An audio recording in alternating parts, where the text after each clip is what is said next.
et je vous salue pour ce séminaire d'aujourd'hui. Mon nom est Philippe Sen. Je me réjouis de vous accompagner dans cette manifestation parce que voilà, donc on a, une partie, Per Hostetler qui est avec nous, qui est responsable de l'unité marché, membre de la direction de HIN, qui va nous faire une petite introduction. Ensuite, on a Pascal Kaufmann qui est fondateur et CEO de Alpine AI. On se réjouit de madame Daniela Suter, qui est aussi cofondatrice et COO de Alpine AI. Et on a aussi Tarek Martinovic, qui est Innovation Manager dans ce groupe Clienia et qui donnera une vision de sa pratique quotidienne. Et moi-même, eh bien, Philippe Sen, dont je me suis responsable de la communication de IN, et donc je vous conduis à travers ce séminaire. Alors, rapidement pour le déroulement, j'en ai déjà un tout petit peu parlé avec la présentation des conférenciers. Donc, Per Stetler fera une introduction pour savoir pourquoi est-ce que HIN organise ce séminaire sur l'intelligence artificielle. Ensuite, Pascal Kaufmann, en deuxième partie, parlera des tendances actuelles pour cette thématique. Et bon, il faut effectivement s'en occuper pratiquement au quotidien parce que c'est plus une tendance actuelle, c'est une tendance hyper actuelle.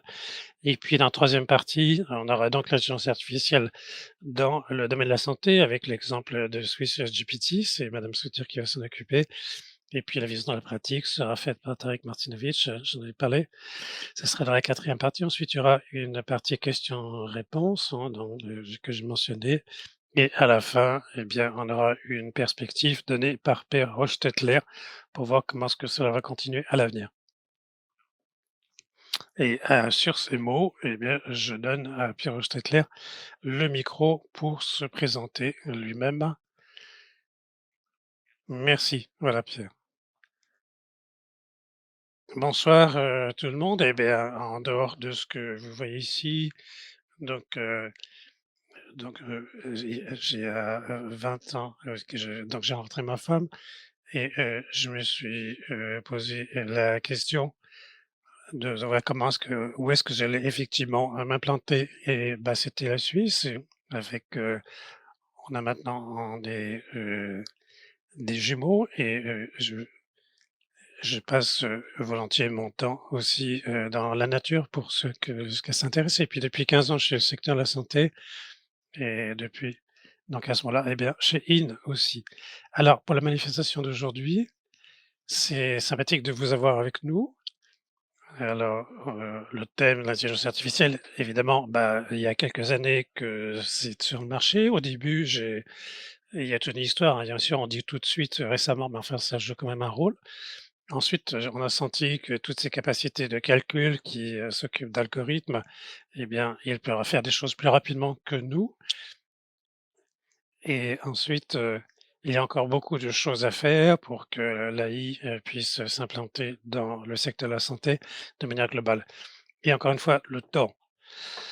En parlant de temps, on n'est pas seulement témoin de cette, évolution intéressante, en tout cas la numérisation en général et surtout du secteur de la santé. Mais ceci, ça va devenir un moment qui va être extrêmement rapide et important. On en est des témoins, on en est à la fois des concepteurs aussi. Et donc, lorsque l'on voit maintenant, il y a un livre qui a été écrit sur ce moment que les choses tournent, pas seulement les têtes qui tournent, mais l'intérieur des têtes aussi. L'intelligence artificielle va modifier le genre de communication, le mode de travail aussi entre les différents acteurs de notre secteur. Et dans la recherche, dans le diagnostic, dans les thérapies, l'utilité, eh bien, elle va être démontrée au quotidien avec aussi une sécurité de l'information dans le bon comme dans le mauvais sens. Et je pense que l'intelligence artificielle va jouer un rôle important pour, supprimer aussi la bureaucratisation croissante. Je crois aussi qu'avec cette intelligence artificielle, il y a aussi, les frais vont pas forcément être réduits, mais le développement interprofessionnel va se développer de manière significative. On est convaincu que Hill, comme il y a 30 ans d'ailleurs, lorsqu'on parlait de l'email, et bien pour cette partie intelligence artificielle, et ben, elle va aussi être très impliquée. Si on regarde un petit peu en arrière, à l'époque, la FMH, monsieur Brunner et monsieur Brankel qui étaient dans une caisse générale, ils avaient reconnu à l'époque et interprété qu'internet serait quelque chose d'important. Les emails, par exemple, qui serait la première chose qui nous aiderait dans le monde de la santé et sociale. Et pour y arriver, il a fallu mettre en place des conditions au niveau de l'organisation, au niveau du temps et aussi de la confiance. Et ensuite, c'était d'abord par des médecins libéraux, ensuite c'était des hôpitaux et ensuite, l'ensemble des prestataires du secteur. Et après 10 ans, eh bien, il y a plus de mails qui ont été envoyés que ce qui était prévu avec, un outil qui est devenu standard. Et aujourd'hui, 20 ans plus tard, eh ben, est surtout, en fait, une institution largement répandue dans la FMH et dans les caisses, cantonales. Il y a beaucoup de sociétés qui il y a aussi, il y a Pharma Suisse qui est aussi représenté en tant qu'actionnaire et puis il y a d'autres, perspectives parce qu'il y a plus de 50 associations et métiers ont des relations de coopération avec Eden et pour nous, ce qui est aujourd'hui évident et bien, c'est qu'on est maintenant une entreprise saine, on participe aussi, au rôle, politique dans le secteur de la santé avec, des collaborations qui permettent ceci aussi de faire cela de manière confiante et numérique en même temps et comme facilitateur, on propose à nos membres dans la communauté et à tous ceux qui nous font confiance des, services simplifiés, efficaces, aujourd'hui sans, mais demain avec de l'intelligence artificielle. Et dans le cadre de notre, stratégie continuelle, les dernières équipes, et nos conseils aussi d'administration ont permis aussi comme ça d'avoir une activité qui soit beaucoup plus impliquée, avec beaucoup de flux qui viennent ensemble. Bah, d'abord, il y a toute la partie l'intégration des fournisseurs de prestations. Cela crée aussi un besoin complet aussi de collaboration numérique, qui soit à l'échelle de la Suisse pour la partie de ce qu'on appelle les Health Guided Services, la gestion des cas et toutes les prestations numériques. Et ensuite, il y a une nouvelle génération de fournisseurs, qui requièrent des fonctionnalités plus importantes, des expériences de clients, qui attendent aussi une vitesse accrue dans le traitement de leurs problèmes. Avec, une intégration aussi de tous ces prestataires, tout cela va faire la différence et ensuite, le thème de l'information, la sécurité de l'information et la protection des données est aussi quelque chose, qui est important pour le secteur de la santé, surtout aussi pour la partie la similaire criminalisée et pour nos membres souhaitent effectivement avoir des solutions qui soient simples et efficaces et puis du point de vue technologique, il y a aussi, des projets, alors l'intelligence artificielle, modifie aussi notre vie au quotidien, pas seulement comme, un acteur politique et social, mais on s'assure aussi comme cela que la technologie novatrice, eh bien, devienne un standard. Et avec cela, eh bien, j'en viens sur les attentes de ce soir. À mes yeux, on se trouve dans une sorte de laboratoire actuellement, avec une transmission des données, on a une vision, on a des réflexions pour voir dans quelle direction, eh bien, on en va avec, avec les membres IN par rapport à cette intelligence artificielle. Aujourd'hui, il n'y a rien à acheter, rien à vendre. Ce soir, il s'agit simplement d'avoir de l'inspiration et je vous souhaite beaucoup de plaisir avec cela. Merci Pierre pour cette introduction et je passe, la parole maintenant à Pascal Kaufmann. Merci Philippe, merci aussi à Pierre pour, cette introduction. Je vais vous parler du thème qui, m'intéresse le plus, avec 2-3 choses, à mon propos. Je suis aussi un chercheur, j'ai un peu aussi étudié en Suisse et aux États-Unis. Je suis président de ce qu'on appelle Swiss AI. Et je m'occupe aussi de ces, récompenses, de ces awards et j'ai participé aussi au World Economic Forum où on a donné, une coupe, et je suis un peu sceptique avec, cette, expression d'intelligence artificielle parce que je crois que je vois, 360 millions d'images, qui doivent être traitées pour, représenter un chat ou une vache. Je trouve pas ça très intelligent et pour moi, lorsque j'étais enfant, je regarde un chat et bien, je sens même déjà avec les doigts que c'est un chat, donc et j'ai créé quelques entreprises de technologie et pour moi, bon, bien sûr, l'intelligence artificielle est au centre, mais je pense que lorsqu'on regarde un petit peu les situations qui en sont faites, bah, c'était il y a 10 jours, donc ici, au WEF à Davos, on voit ce robot ici humanoïde qui, a été, pris un peu le devant de la scène parce que ce qui se passe, c'était un thème qui était intéressant au World Economic Forum de savoir comment ça allait se passer. Ici, on a effectivement un humanoïde que l'on a mis en place, donc avec on a collé un logo Alpine AI et on l'a envoyé à la Migros. Il a fait donc, quelques prises de vue et il a transporté ce sac, et il y a quelques personnes qui, n'avaient pas vu ces robots puisqu'ils étaient au centre de congrès et donc en quoi c'est lié à la Suisse? Eh bien, la Suisse a une bonne réputation, c'est artificiel et lorsque l'on voit ces robots, c'est quelque chose qui va arriver dans les nouvelles mondiales. Mais ce qui est intéressant aussi, c'est comment est-ce que ces ChatGPT et ses connaissances sont distribuées, pas au WEF, mais ici, dans ce webinaire. Ici, je voudrais vous motiver à regarder un petit peu dans le chat, GPT et à regarder, à saisir les chiffres, disons que 1 à 5. Alors mettez peut-être si est-ce que vous avez jamais peut-être entendu parler de ChatGPT ou jamais utilisé? Ou 5, vous mettez peut-être, j'utilise durablement, ChatGPT ou des technologies, apparentées. Donc vous pouvez mettre ça dans le chat, comme ça nous donnera des indications et avec ces chiffres donc de 1 à 5, on aura comme ça aussi une idée de savoir avec, qui on est assis ce soir et peut-être, calculer aussi, voilà, qui est en face de nous. Alors je vois quelques chiffres qui arrivent déjà dans le chat.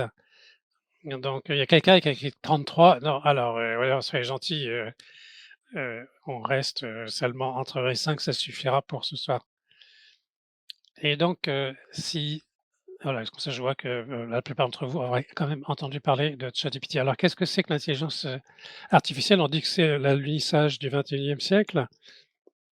Eh bien, en fait, c'est, l'une des plus grandes courses, que l'on voit actuellement à travers le monde et je vous raconte un petit peu cette historique avec, qu'est-ce que c'est que ChatGPT? Bon, vous savez dans les nouvelles que c'est, l'application à travers le monde qui est la plus décisive depuis, l'évolution de l'humanité, qui a eu tout de suite des millions d'utilisateurs et ça effectivement, ça a conquis le monde, on peut le dire comme ça. Il n'y a pas de journal ou quoi que ce soit que vous puissiez ouvrir maintenant qui n'a pas été écrit par, ChatGPT. Ça va remplacer peut-être, Google. Ça peut générer du texte, ça peut produire des documents ou résumer des documents d'énormément de pages. Ça peut générer des images, enregistrer des, conversations. Oui, bon, alors d'accord, on parle beaucoup de gain d'efficacité, c'est peut-être très, très intéressant et donc il y a des choses peut-être qui vont basculer du jour au lendemain, mais en tout cas, bon, les médias s'enflamment sur ce genre de nouvelles. Le président Trump aux États-Unis veut investir 500 milliards de dollars pour ce type, d'activité. C'est alors que ce sont des choses, la bombe atomique a coûté peut-être, 70 milliards. Donc voilà, ce sont des montants qui sont absolument disproportionnés. Mais vous pouvez vous dire qu'ici en Suisse, le secteur de la santé, bon, bah, on pourrait peut-être, avoir aussi quelques, points d'accroche. Je vais vous en montrer 2 qui posent quand même des problèmes. D'abord, c'est pas très conforme en termes de sécurité de données. C'est un peu une black box, hein, ce ChatGPT et c'est pas non plus adapté du tout aux conditions suisses ou en tout cas de la médecine en Suisse et c'est pour ça qu'il faut faire un tout petit peu attention lorsqu'on utilise, ce ChatGPT dans le secteur de la santé. Alors le problème, c'est que, bon, on arrive, c'est un logiciel américain ou, chinois, parce que personne parle de l'Europe ici, mais en Suisse, on a peut-être, une cinquantaine d'initiatives qui ont été lancées. La Suisse est une sorte de c'est une petit État, chinois, mais en Europe, et bon, il y a encore, on veut aussi, utiliser effectivement notre chance pour tirer notre épingle du jeu.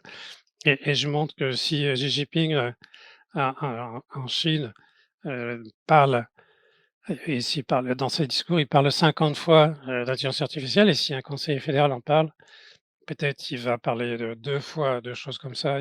Il va parler de lignes téléphoniques. Donc vous voyez que cette, manière de comprendre, le concept, est très différente. Bien sûr, en Europe, on n'a pas forcément de réponse à tout cela. Vous voyez ici j'ai peint un peu les choses, le diable sur la muraille, hein, pour vous montrer le rattrapage qui est nécessaire et donc s'il y a des choses que on peut peut-être pas gagner sur certaines choses, on peut bloquer avec, ces réglementations. Alors on veut être, champion du monde en termes de réglementation Je pense que la réglementation, c'est quelque chose de super, mais il faut quand même faire attention et pas commencer tout de suite par cela avant de commencer à travailler.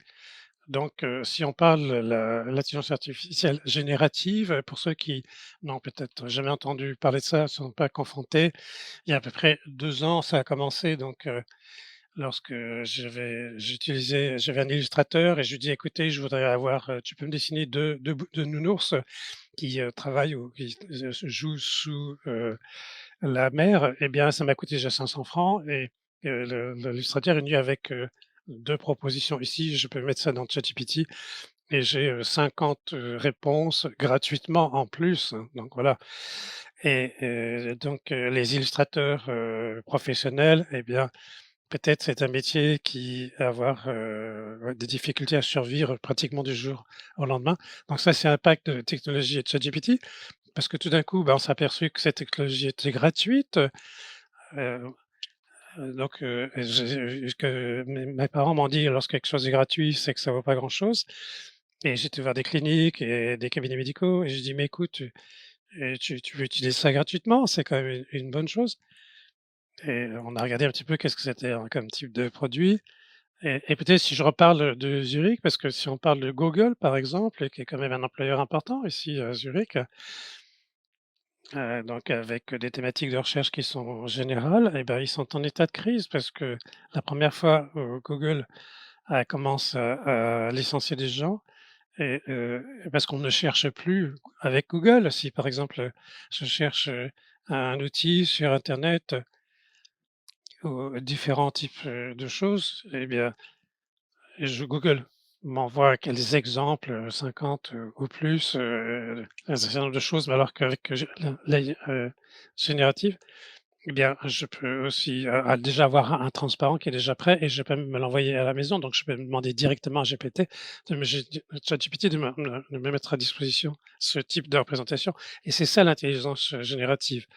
Alors on parle de ce choc de Spoutnik, hein, que vous avez peut-être, entendu, parler. Il y a c'est une catégorie qui a été dénommée par, la NZZ avec deux-trois pages consacrées à ce sujet. Donc c'était effectivement est-ce qu'un système chinois a pu donc se surpasser donc ce DeepSeek surpasser donc ChatGPT et c'était un choc. Peut-être vous rappelez que dans les livres d'histoire à l'époque, quand on parlait de Spoutnik et bien, c'est que les Russes ont lancé le premier satellite artificiel devant les Américains et donc à droite, on s'est dit: «Bah, là, c'est là qu'ils se sont réveillés avec, ce premier satellite, qui bipait en passant au-dessus de nous» et je me rappelle un petit peu aussi de ce qui s'était passé en Suisse à l'époque. Alors qu'est-ce qui s'est passé? Qu'est-ce qu'ont fait les Américains?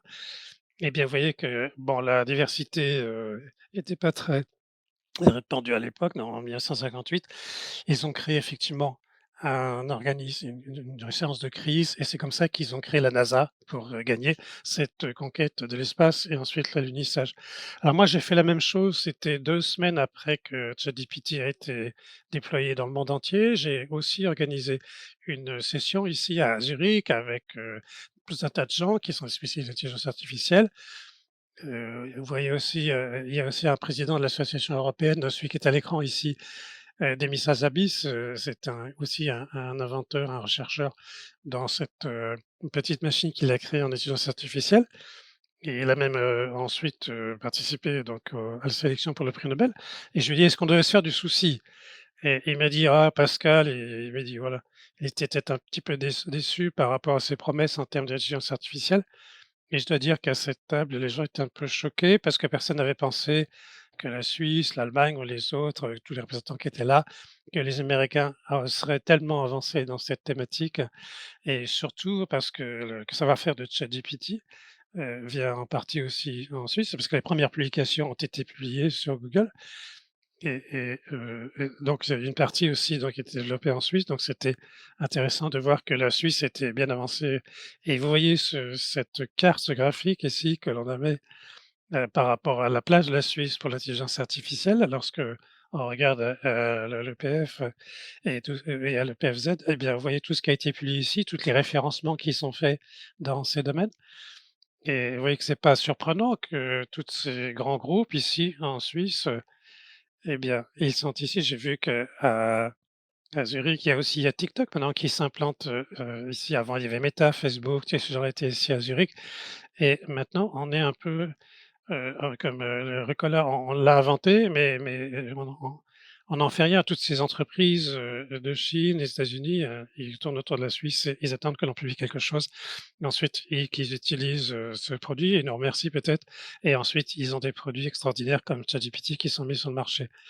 Alors pour ceux qui connaissent pas exactement ce que c'est que comment fonctionne ChatGPT, eh bien, ici, on «vole» entre guillemets, on regroupe en tout cas tous les concepts que l'on trouve sur internet, donc tous les mots qui ont été écrits et puis on calcule simplement des statistiques pour savoir quelle est la vraisemblance que tel mot vient après l'autre. Donc si je prends intelligence artificielle ici, et donc je commence avec ça en noir et ensuite, qu'est-ce qui va venir après? Eh bien, la vraisemblance, c'est que, ce qui est par exemple ici est va révolutionner ou révolutionne, eh bien l'ensemble du dialogue, de la capacité de dialogue, eh ben, ça peut aussi reproduire une discussion de 2 humains en fait. On ne peut pas la différencier entre si c'est 2 machines. Alors j'étais un peu surpris en me disant: «Mais en principe, il faut quand même réfléchir avant d'écrire quelque chose, il faut quand même des capacités pour que cette machine puisse être mise en place. C'est pas seulement des statistiques». Pour créer ce ChatGPT et c'est pour ça qu'à cette, table, on s'est dit: «Non mais c'est pas possible». C'était vraiment, quelque chose d'un peu critique. Il faut vraiment qu'on construise cette chose nous-mêmes et c'est là qu'on a décidé de créer aussi nous-mêmes avec Alpine donc c'est maintenant une institution importante en intelligence artificielle ici, en Suisse. Donc ici en haut, il y a aussi des gens qui sont avec nous, qui ont participé à la création. Donc tous ces gens-là ont participé à cette conception et on est positionné à l'aéroport de Zurich. On a dit: «Non, ça on va pas l'appeler, ChatGPT, on va l'appeler Swiss GPT». Et puis, tout à coup, il y a eu une centaine de demandes, d'autorités publiques, des hôpitaux, qui nous ont posé la question en disant: «Mais voilà, comment ça va se passer?» Et le problème, c'est qu'en Suisse, en fait, on ne devrait pas utiliser, GPT parce qu'il s'agit ici, de la protection des données. C'est important aussi de savoir où sont les données, où est-ce qu'elles vont être stockées, c'est important. Il y a aussi donc cette fameuse black box, donc on ne sait pas exactement ce qui se passe, et il y a, ce ChatGPT, il y a des centaines de processus, qui tournent et on n'a pas d'adaptation de toute façon spécifique par rapport à la médecine. Et si je regarde à Zurich, alors là, à Berne, la protection de données est très explicite. Ici, vous avez madame Blonsky qui nous dit que c'est légal, oui, même si le vendeur Microsoft est très sympathique, il vous dit que c'est hébergé en Suisse, mais ça reste une entreprise américaine. Et dès que les données sont en Chine ou aux États-Unis, eh ben, ils peuvent accéder n'importe quand avec ces prompts, et c'est pas permis en fait, en tout cas pas le domaine pour les autorités et pas non plus pour la partie, de la santé où les standards sont élevés. Alors ce que l'on fait nous, par rapport à cela, eh bien, c'est qu'on a construit un GPT suisse, qui répond aux exigences, légales avec des choses spécifiques, de médecin à médecin. Le domicile, est vraiment effectivement ici en Suisse, hein, tout est stocké, on travaille avec Lyon par exemple, mais tout cela, donc c'est l'hébergement se fait ici en Suisse, hein, ça c'est l'objectif et on peut aussi, intégrer des données locales et cetera. Et ce qui est intéressant, c'est qu'il y a beaucoup d'hôpitaux, de cliniques et qui posent des questions pour savoir parce qu'ils ont 10 ou 20 questions, dire: «Voilà, qu'est-ce que l'on fait maintenant?» Et là que comme réseau, on leur dit: «Écoutez, parlez avec ces institutions, regardez un petit peu qu'est-ce qui se passe et si on peut pas trouver une solution ensemble». Alors il y a que beaucoup en tout cas bien sûr dans le monde, qui sont, disponibles, pour, ce genre de choses, mais ici que c'est quand même très particulier. Ici donc ça c'est l'équipe, je ne vais pas rentrer tant dans le détail, mais vous voyez qu'Alpinaï est une entreprise, qui est ici en Suisse et qui s'est spécialisée ici et il y a que c'est surtout Daniela Sutter qui peut vous l'expliquer plus facilement que moi et elle va vous donner les exemples, SwissGPT, qu'est-ce qui se passe dans ce domaine et je tends jusqu'à ce qu'elle arrive à l'écran et ensuite je lui passe le micro. Est-ce que tout le monde peut voir, mon écran? Soyez les bienvenus. De mon côté, je m'appelle Daniela Suter, j'aimerais bien me présenter en quelques phrases. Alors, je suis biologiste, j'ai fait, thèse. Juste une seconde Daniela, il faut, qu'on reprenne ton écran. Et donc, madame Suter, a fait sa thèse, en recherche de cancer. Et après, j'avais la possibilité, de travailler en tant que consultante pendant 15 ans. J'ai, accompagné, les autorités en matière de santé, dans leurs, activités, de cette manière. J'ai eu un bon aperçu, et entre-temps, j'ai, fondé, App AI et j'ai écrit, un livre sur, l'intelligence artificielle générative, pour les médecins. Une, AI qui peut générer des, contenus grâce à des données. Je suis très contente de vous pouvoir, montrer ce qui est possible avec un modèle de langage. Dans le chat, il y avait, beaucoup quelques 5, mais quelques un et 2. Et donc, je vais essayer, d'expliquer la manière de façon à ce que tout le monde la comprenne. L'intelligence artificielle a commencé à entrer dans, le domaine de la santé et ça, c'est quelque chose de très important. L'intelligence artificielle peut nous soutenir dans notre travail quotidien, si vous voulez, par exemple, établir un rapport ou un procès-verbal. Pour ne donner qu'un exemple, depuis des années, nous avons des coûts qui grimpent sans cesse, nous avons des régulations, des, difficultés, administratives, on n'a pas assez de temps pour le ou la patiente et là, je pense, il y a un énorme potentiel pour l'intelligence artificielle pour, avoir assez de temps, pour, le ou la patiente. Il y a beaucoup d'algorithmes différents, mais nous n'allons parler que, pratiquement de la première partie, mais il y a aussi d'autres possibilités comme améliorer le diagnostic, l'analyse des rayons X ou des, imageries, d'ultrasons et cetera. Nous sommes assez avancés en ce qui concerne les, algorithmes, mais nous pouvons regarder également les données génétiques et utiliser ces informations pour un diagnostic précoce pour quelques facteurs de risque et pour la prévention, bien sûr. De façon, de base, on pourrait dire que l'AI peut être utilisée dans les secteurs complètement différents, que ce soit dans la pathologie, l'oncologie, la génétique, mmh, rhumatologie, ou dans la santé psychique. Le domaine d'application est à chaque fois un peu différent, mais le potentiel est énorme dans tous les domaines et la tendance va vers, heu, la mise en place d'une énorme quantité de données, du diagnostic, de l'imagerie, des, dossiers patients, du dossier, électronique, des valeurs sanguines.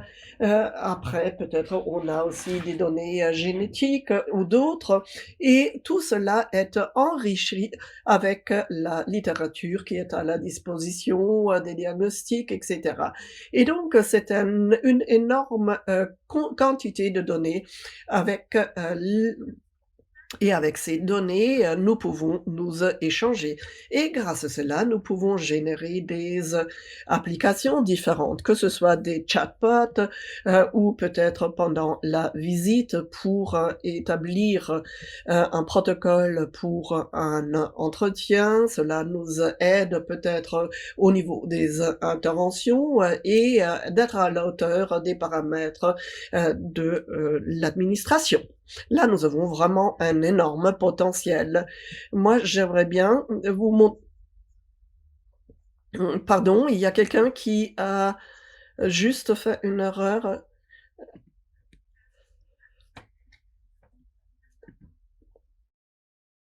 Mais nous pouvons établir des rapports et des procès-verbaux, nous pouvons également transférer les données, que ce soit des publications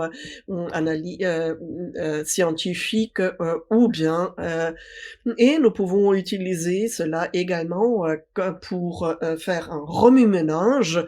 Je dis toujours l'AI, c'est la troisième personne dans la pièce pour planifier des événements pour l'équipe ou peut-être également un soutien pour le diagnostic pour avoir d'autres pays. Donc un partenaire de remue-ménage et également pour répondre aux emails, pour déposer des demandes. Donc il y a un énorme potentiel. Tout d'abord, j'aimerais bien vous présenter qui s'appelle Listener. C'est un outil où vous avez la possibilité, par exemple, d'enregistrer un entretien mené avec un ou une patiente. Il y a une transcription complète, automatique. Après, il y a un résumé. On peut déduire les to-do, les choses à faire. Cette application vous donne également la possibilité de procéder à une analyse de sentiments, c'est-à-dire si c'est un entretien psychologique, on peut analyser l'humeur du patient ou de la patiente et le listener peut être utilisé pour une multitude de langues et de dialectes, est un grand soutien dans le quotidien. S'il s'agit par exemple de l'établissement du premier entretien. Tariq va parler des possibilités d'application. Les données de listener sont transférées au Swiss GBT. Vous voyez le symbole du microphone. Après, on peut télécharger les données et les données peuvent aussi être effacées. De façon principale, les modèles linguistiques donc sont utilisés avec un prompt. Pour ceux qui ne le savent pas, c'est une sorte d'ordre. Je décris une tâche et mieux je décris la tâche, meilleur sera le résultat. Ici, dans notre exemple, par exemple, on a dit: «Bonjour, je suis psychiatre en Suisse et je passe beaucoup de temps chaque jour à effectuer des tâches administratives comme la documentation d'entretien avec les patients, la gestion de plans de médicaments et les réponses aux demandes de patients. Existe-t-il des possibilités pour moi de réduire massivement les tâches à l'aide de Swiss GBT afin d'avoir plus de temps pour mes patients?» Et si nous mettons cette question dans ce modèle linguistique, il y a comme par exemple, oui, nous pouvons documenter les entretiens menés avec le patient, nous pouvons donner des questions posées, nous pouvons donner des réponses posées aux questions posées par les patients. Il y a d'autres possibilités et on a toujours la possibilité de dire oui, la réponse est bonne ou elle est mauvaise. On peut également se faire décrire la réponse de manière simple ou peut-être si on a, par exemple, affaire à une adolescente, on peut se faire exprimer la réponse dans un langage simple. Après, on peut copier la réponse et la transmettre. Donc, ça, c'est la base un peu de ce mode de fonctionnement, de ce modèle linguistique. Alors, quels sont les cas concrets dans le quotidien? Je vais vous présenter quelques cas d'application.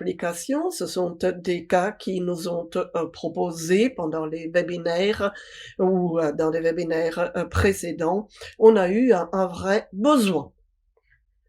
Tout d'abord, répondre aux emails. Ici, par exemple, on a la possibilité Si on reçoit un email, de copier, le mail dans le ChatGPT et après, on peut se faire éditer, une réponse. On pourrait dire, par exemple, résumer, les aspects les plus importants de cet email ou bien on peut faire générer également une réponse. Et en fonction, si jamais il faut trouver une date, on peut se faire proposer une date. Donc c'est très classique, un cas très classique d'application, on répond au mail. Ensuite, par exemple, s'il y a un entretien difficile, nous avons par exemple affaire à une patiente avec une schizophrénie. Et il faudra, expliquer à cette patiente qu'elle est atteinte, de schizophrénie, et là aussi on peut, avoir recours, au modèle linguistique. On pourrait dire: «Aide-moi à élaborer un guide d'entretien contenant des informations et des questions, qui aident à communiquer le diagnostic, donne-moi une possibilité d'encourager le ou la patiente». Ensuite, ce qui est intéressant, il y a aussi, l'établissement d'un, rapport médical. Ça prend beaucoup de temps et beaucoup de, efforts, sur le plan de l'administration. Nous avons formulé de façon claire et nette de quoi on a besoin. On pourra dire comment le rapport est structuré. Il faut, prendre en considération la base de départ, l'examen clinique, le diagnostic, et cetera et le pronostic. C'est donc après procédé et nous avons un résultat qui est à la hauteur de nos attentes. Donc une information par rapport à la situation de départ qu'on peut compléter bien sûr, ou bien on peut dire: «Il faut écrire beaucoup plus». Alors je veux avoir plus de détails par rapport à une situation de départ donnée. Donc, on peut travailler avec prompt. Ensuite, on peut faire, autre chose, on peut traduire, par exemple, si on a un document médical et qui doit être traduit, et là, on pourrait dire: «S'il te plaît, est-ce que tu peux me traduire cela en anglais ou peut-être en français?» et ça aussi, c'est possible. Il y a un autre cas d'application et ça, c'est quelque chose de très important, c'est, la le résumé de plusieurs, documents. Vous avez par exemple une base de données pour, le patient, on peut télécharger les documents et puis on va dire, «Résume-moi les, points les plus importants concernant ce ou cette patiente. Il faut que je me prépare à l'entretien. Quels étaient les derniers entretiens, les, points les plus importants, dans le dernier entretien que j'ai mené et ou bien qu'on a mené avec le patient. Autre chose qui est possible, on peut, rajouter des publications et on peut, s'entretenir avec, ces documents et en utilisant le contenu de ces documents.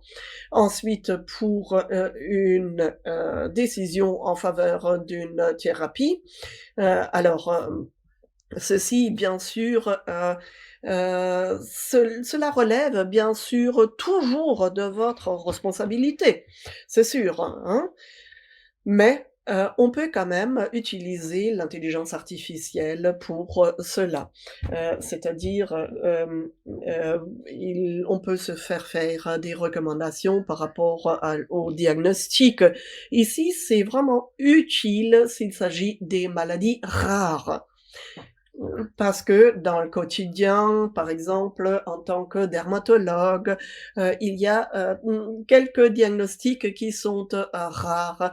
Donc dans ce cas-là, l'IA peut vous, soutenir pour, trouver peut-être un nouveau diagnostic.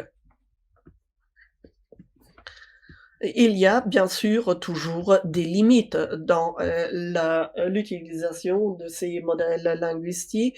Alors, si vous avez utilisé, ChatGPT, vous savez, qu'on peut générer des images. Cela n'est pas possible avec, Swiss GPT parce que sur le plan de la protection des données, ce n'est pas possible, mais si vous avez un document où vous avez un texte. Ça, c'est possible, donc vous pouvez faire lire le texte. Si vous travaillez avec des modèles linguistiques, ce n'est pas un remplacement de Google. Si vous faites une recherche avec, Google, vous tapez 2 mots et ça ne marche pas avec, le modèle linguistique. C'est-à-dire, il faut vraiment bien décrire la tâche. Ensuite, si vous y travaillez avec des modèles linguistiques, les tableaux sont très difficiles. Mais ça, c'est en principe quelque chose où les, modèles linguistiques sont très faibles. Il y a aussi, la possibilité d'hallucination, c'est-à-dire, il peut y avoir des erreurs. C'est la raison pour laquelle, qu'il faut absolument vérifier les réponses. Swiss GBT propose maintenant de nouveaux développements que nous pouvons regarder, comme par exemple l'application des API. On va y revenir en détail après. Nous avons également la possibilité de chercher un texte complet ou bien l'application d'internet, et on a également la possibilité de partager des bases de données avec d'autres personnes à l'intérieur du même cabinet, par exemple.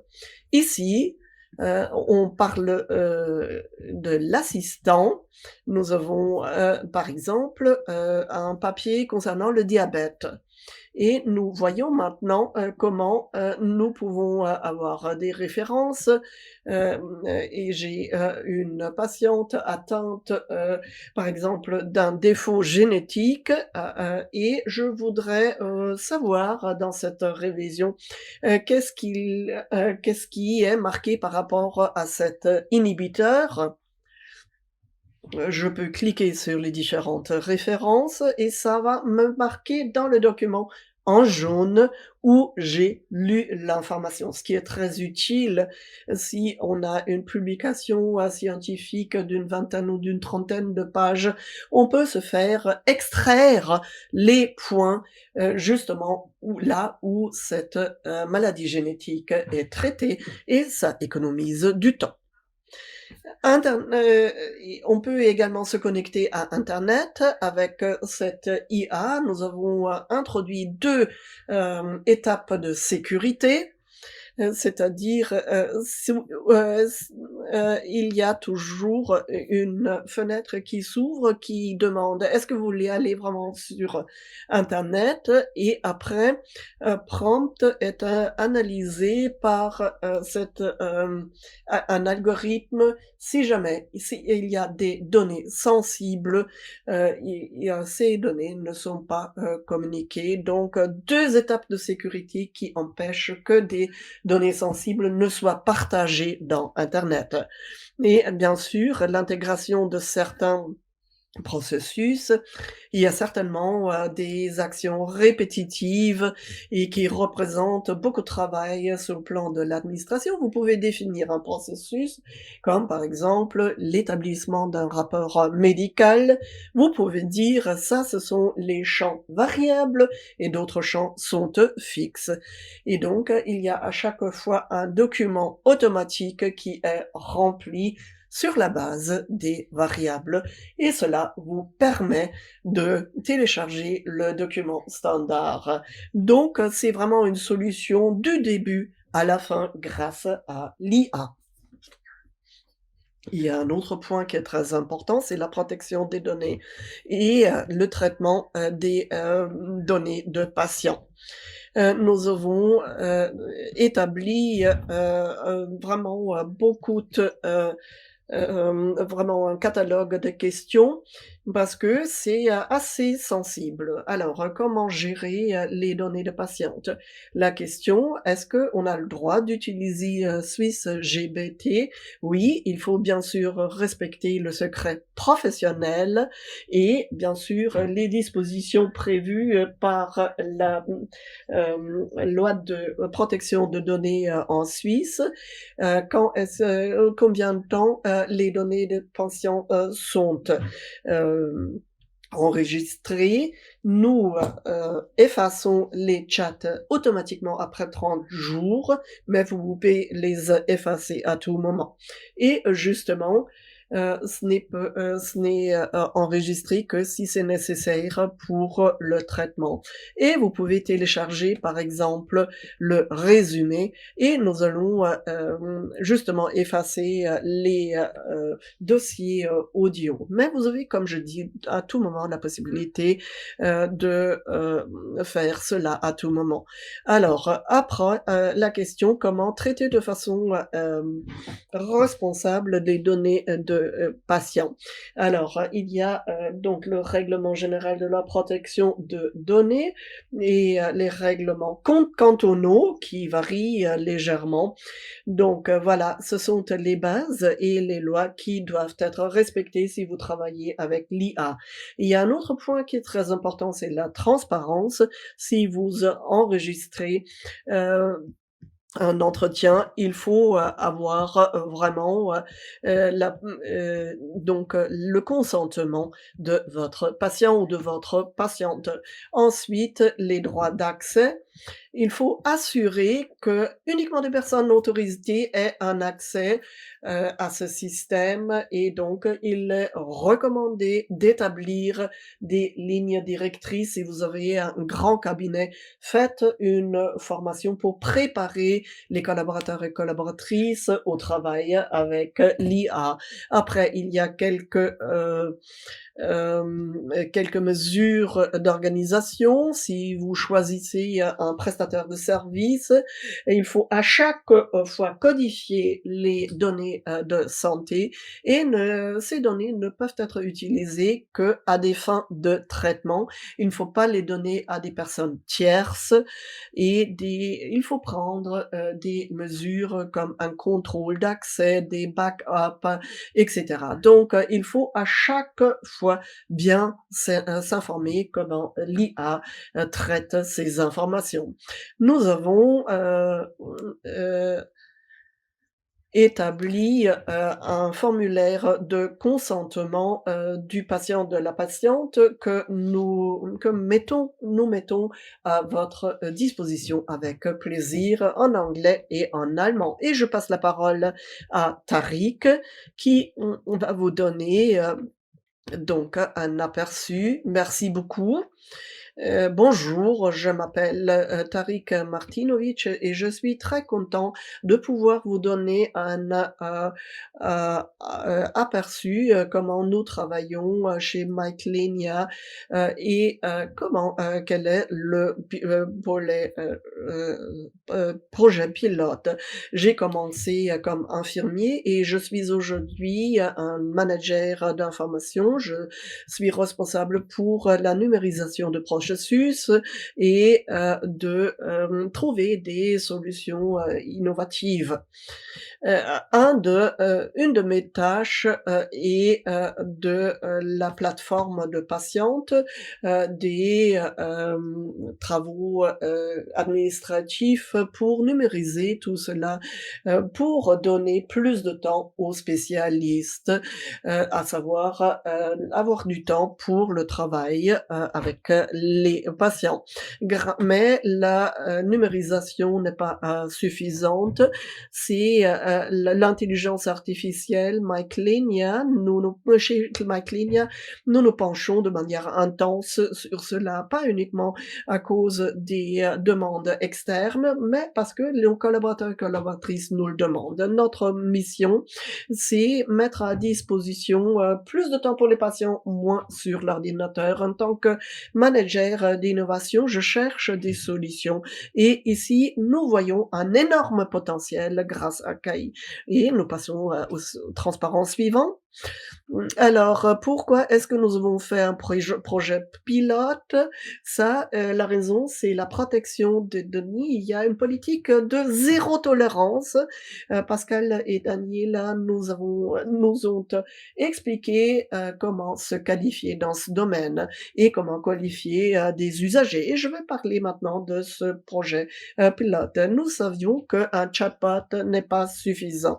Nous voulons que l'intelligence artificielle nous introduisent, nous soutiennent, Plenius nous soutient grâce à une information intelligente. Il y a 5000 saisies et il était très très clair où il fallait commencer.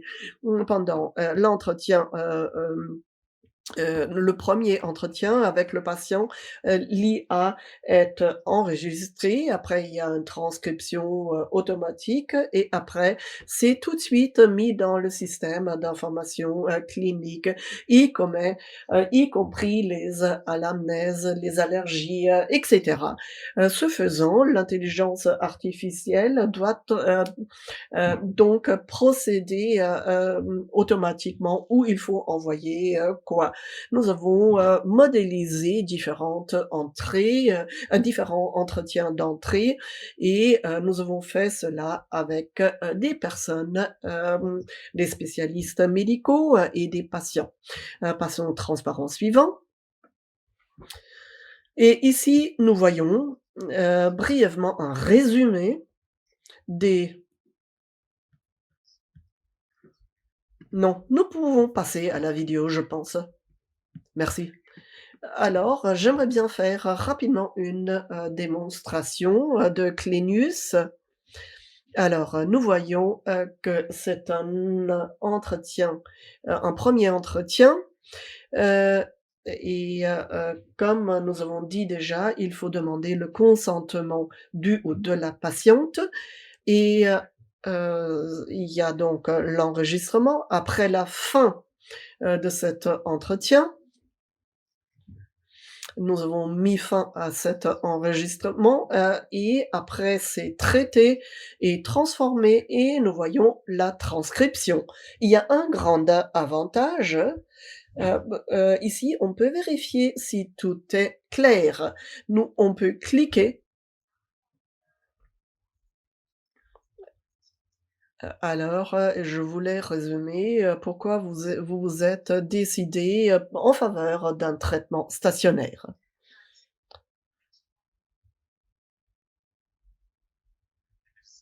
Comme nous voyons, c'est un enregistrement fait en Suisse alémanique et en Suisse allemand, pardon, et donc ça c'est donc ça a été traduit en Suisse, en allemand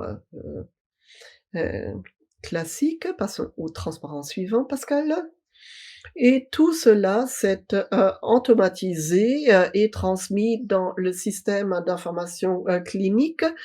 Et nous voyons ici un exemple. De l'autre côté, nous avons 2 entrées en bas où il est clair que cela a été importé par Clénius.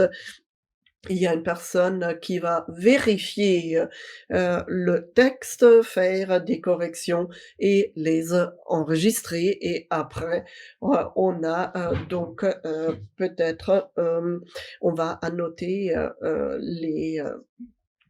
son propre nom. Alors, quel est l'objectif? Il faut donner plus de temps aux spécialistes en matière de médecine. C'était un petit aperçu dans notre projet pilote Clinius. L'intelligence artificielle n'est pas une fin en soi, mais une précieuse aide qui va donner du temps aux patients et aux médecins et au personnel médical. Nous ne sommes qu'au début de ce voyage, mais le potentiel est très grand. Merci beaucoup. Alors, je résume cela.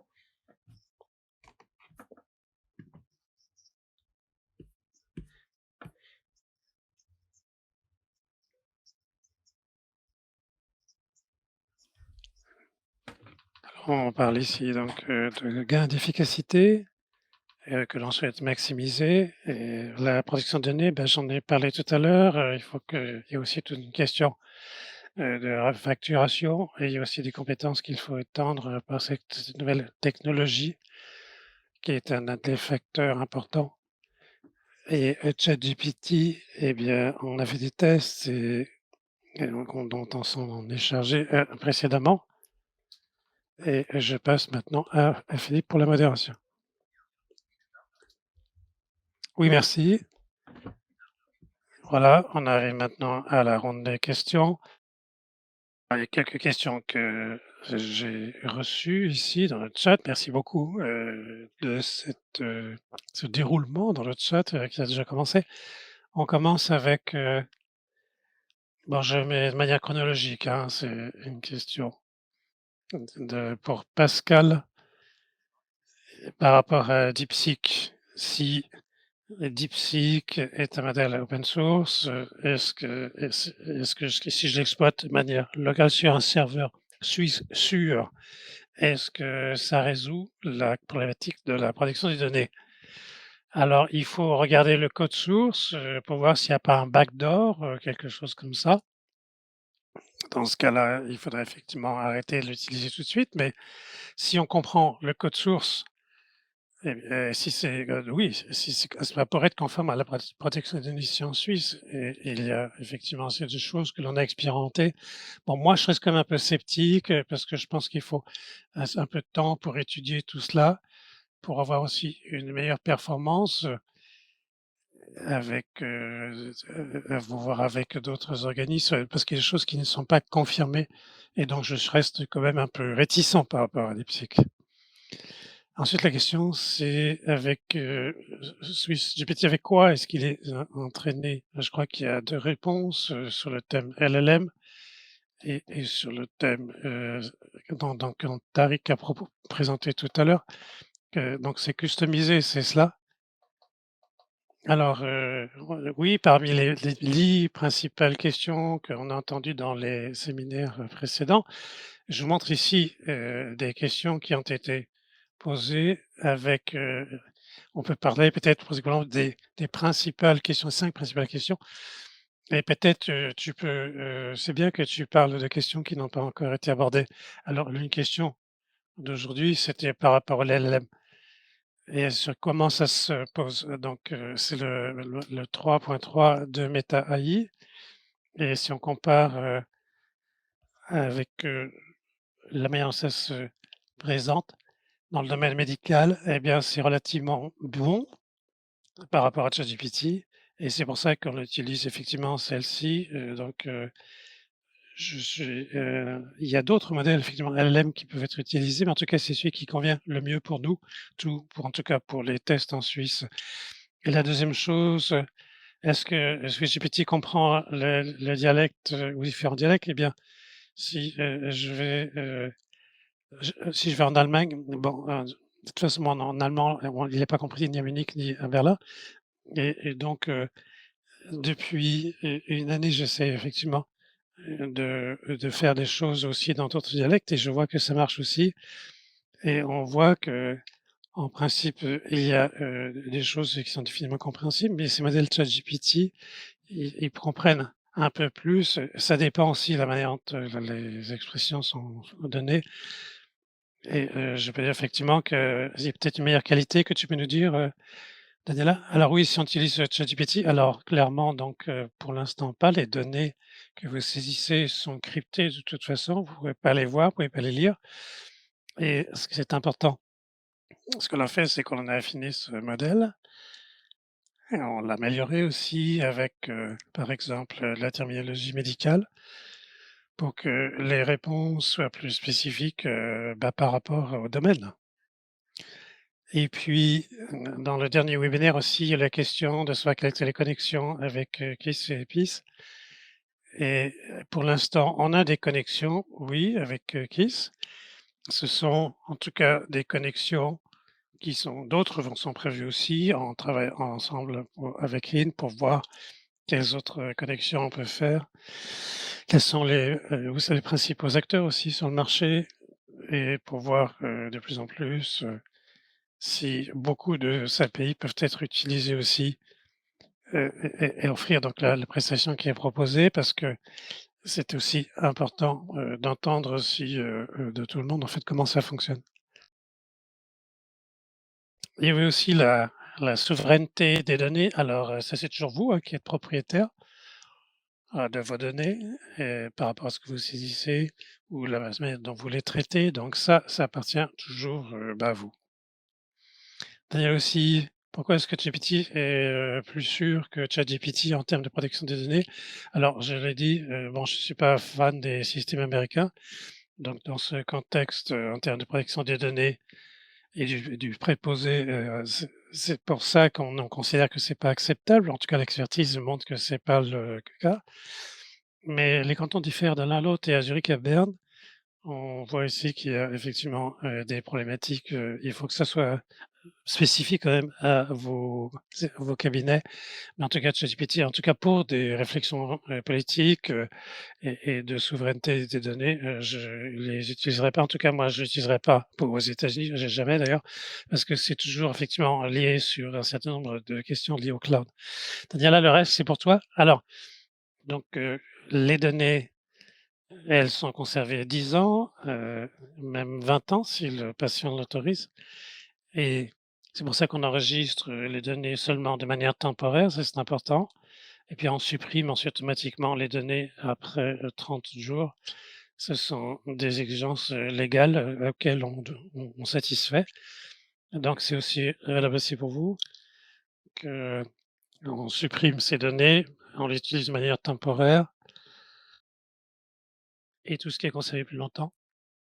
Par exemple, s'il y a un transcript, qui doit être fait et bien dans ce cas-là, le texte, eh bien dans ce cas-là, on le conserve pendant 10 ans.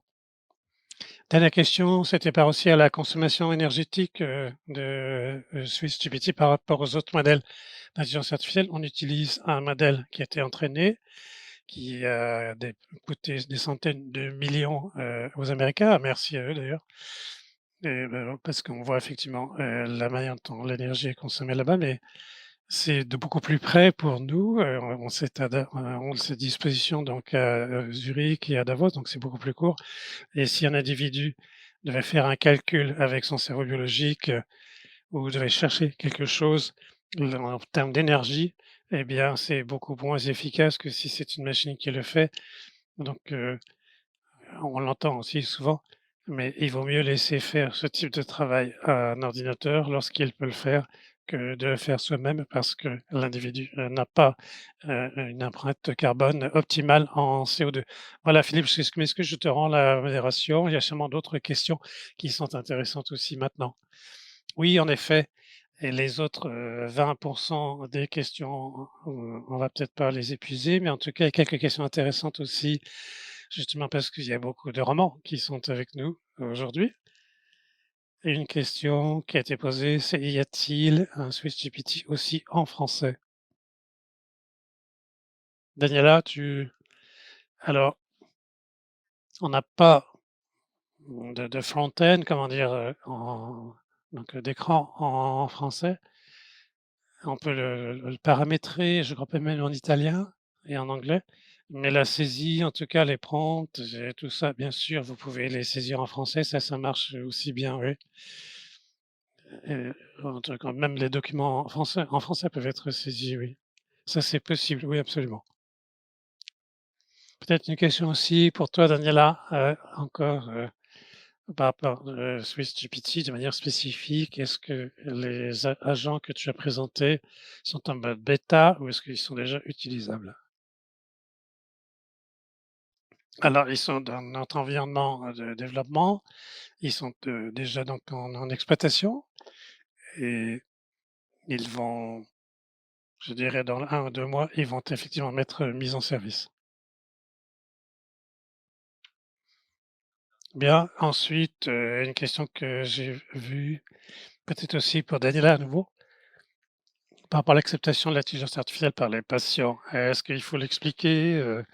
Peut-être il y a des patients qui sont un peu sceptiques, qui sont méfiants. Comment est-ce qu'on peut d'aborder la question pour qu'on renforce, la confiance et pas le contraire. Alors, ça dépend bien sûr, des patients. Pour l'instant, on a eu de bons résultats avec les patients. Il faut leur expliquer comment les données sont traitées, qu'est-ce qui se passe avec ces données et qu'on fait très attention et qu'on est là pour aider les patients. Mais on a déjà fait beaucoup de choses dans ce sens. En tout cas, les patients, connaissent ça aussi dans le quotidien parce qu'aujourd'hui, lorsque donne un mandat à un prestataire, il faut pratiquement l'autoriser, les entreprises, pour qu'elles puissent, traiter ces données et donc ça fait un fournisseur de plus, mais c'est une autre type de prestation de service qui est donnée, que l'on peut accepter. Mais en tout cas, dans l'entretien, on peut en parler beaucoup et l'expliquer, oui. Très bien. Est-ce qu'il y a encore une question sur les coûts? Et celle-là, je la passe à je sais pas qui. Pascal peut-être? Alors, oui, Pierre, peut-être c'est toi qui veux peut-être, reprendre cette question? Peut-être tu as une information plus pertinente? Alors oui, en termes de HIN, il y a pas d'offre, et il y a pas de coût et pas de prix. Mais pour Alpine, donc il y a un partenariat et qui est une entreprise indépendante et qui a ses propres offres. Donc on va, regarder un petit peu peut-être après cette thématique, mais du point de vue de HIN, pour l'instant, on n'a pas d'offre que l'on peut faire. En tout cas, on ne va pas parler de coûts. Merci.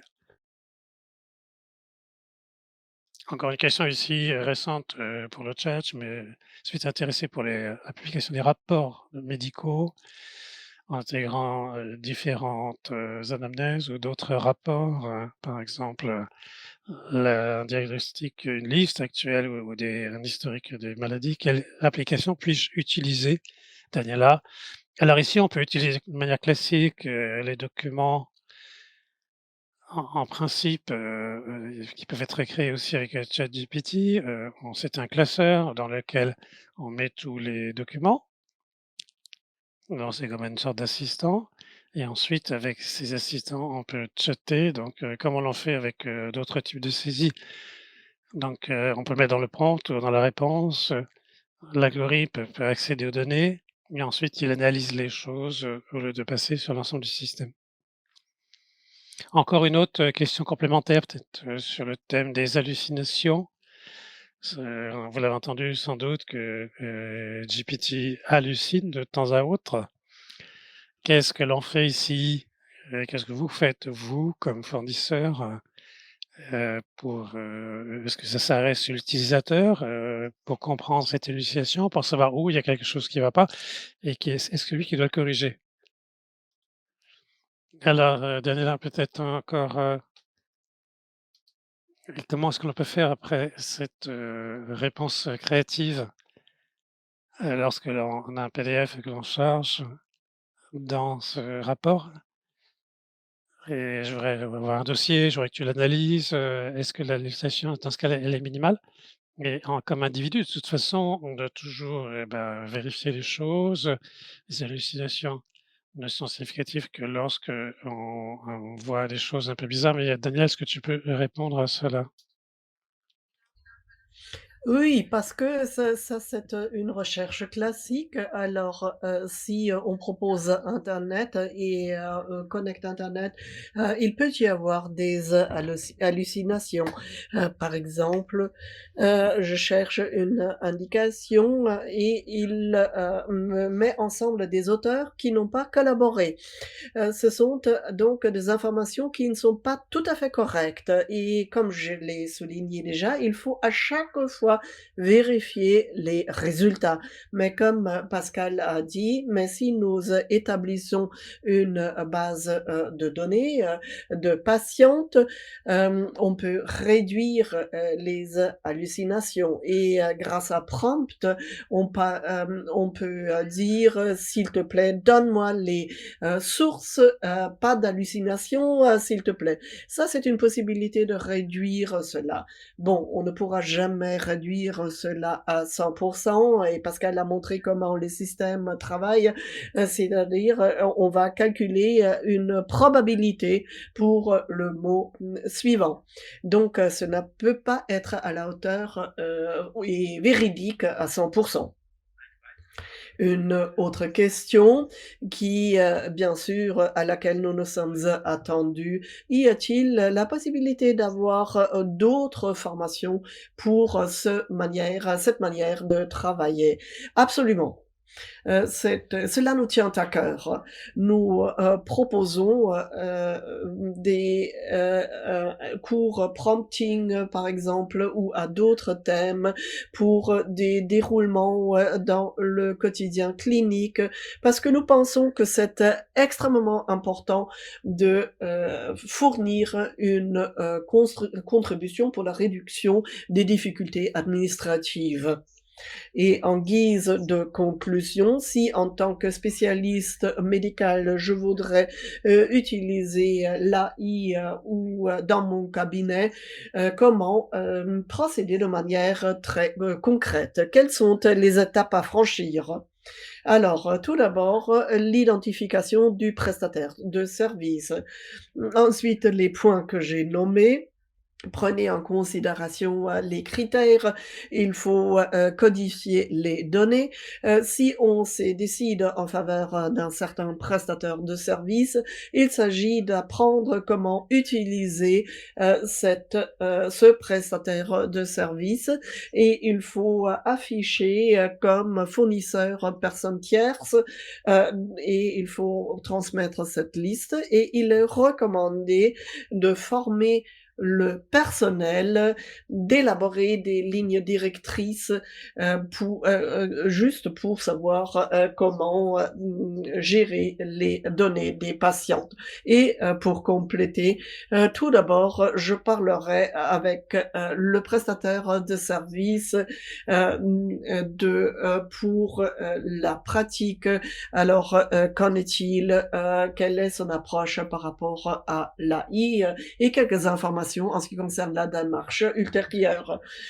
Cela tombe bien, père, que tu aies pris la parole parce que je pense tôt ou tard nous pourrons, clore, cet, événement. Si toutes les questions, n'ont pas eu de réponse, vous pouvez nous les envoyer, mais je vais y revenir à la fin et juste, père, je te passe la parole. Alors, je commence avec un résumé, personnel, des contributions faites. Pascal est neurologue, il s'y connaît en matière de, cadeaux, parce qu'il n'aime pas, l'AI, son équipe aime bien, cela et ensuite aujourd'hui, et c'est, Pascal a comparé cela, avec, l'atterrissage, à la Lune et donc, il a posé la question de savoir où sommes-nous? Nous sommes à la tête parce que la Suisse a des recherches très poussées. Et Daniel a présenté Swiss GPT. Swiss GPT analyse, établit des rapports et est un auteur. Il y a un modèle linguistique qui doit être interprété comme assistant et donc le modèle va résoudre la tâche, par exemple, résume-moi un email et on prévoit également une possibilité de connexion à Internet. Tariq a parlé de l'utilisation de l'AI dans le contexte de la protection de données en Suisse. Le résultat, une documentation intelligente. L'entretien est enregistré, la documentation après est faite automatiquement en l'espace de 2 mois.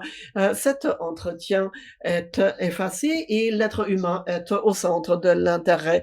Et je vais revenir sur HIN. Nous sommes une entreprise médicale et nous sommes conscients du rôle en ce qui concerne la protection de données et des données de santé, et l'AI fait partie de cela. Nous ne sommes pas des personnes qui développent des logiciels, mais nous situons dans l'écosystème que vous voyez. Le portefeuille se base sur la technologie d'information et les technologies sont très importantes pour nous. HIN ne veut pas être un leader technologique, mais nous voulons mettre à la disposition l'innovation pour nos membres de club et créer une acceptation. Nous sommes dans une phase de développement. Il faut reconnaître de nouvelles tendances, l'applicabilité et l'utilité pour évaluer le bon moment quand on peut initialiser une introduction sur le marché. Je souligne qu'il est important d'être à la hauteur des innovations. Avec Alpine, nous mettons en place un HIN GPT. Nous voulons comprendre l'utilisation d'AI et en parallèle, nous vous invitons de tester HIN GPT en tant qu'application. C'est un premier coup d'œil dans le laboratoire, pas plus ni moins. En plus, nous allons parler avec des prestataires de services et avec des membres qui s'intéressent de notre club pour lancer un feu d'artifice de service. Il y a des possibilités entre HIN GPT et il y a un code d'entrée et Swiss GBTI que nous ne connaissons pas encore, mais nous tenons toute la communauté au courant. Merci beaucoup d'avoir assisté à cette réunion. Il faut suivre les affaires, il faut améliorer les choses et je tiens à vous exprimer mes remerciements. Merci beaucoup. Il ne me reste plus beaucoup à dire. Alors, comment est-ce qu'on continue dans les jours et semaines à venir pour vous qui avez assisté à cette réunion de ce soir? On vous enverra l'enregistrement de ce webinaire. Vous pouvez écouter certains détails si vous le souhaitez et nous vous souhaitons également le document mentionné par Daniela où il y a beaucoup de questions qui sont résumées de manière écrite. Donc, si vous êtes intéressé de faire partie de cette aventure, enregistrez-vous et vous serez parmi les premiers à avoir un accès test. Donc, il y a 3 liens en haut pour l'allemand, après en français le 2e lien au milieu et le 3e lien est pour l'italien. Alors, premier allemand, 2e français, 3e italien. Alors, il ne me reste plus beaucoup à dire. Merci beaucoup d'avoir assisté à cette soirée. Il faut suivre l'affaire, il faut co-développer et il faut améliorer les choses. Je vous tiens à remercier de votre attention. Passez une bonne soirée. Au revoir.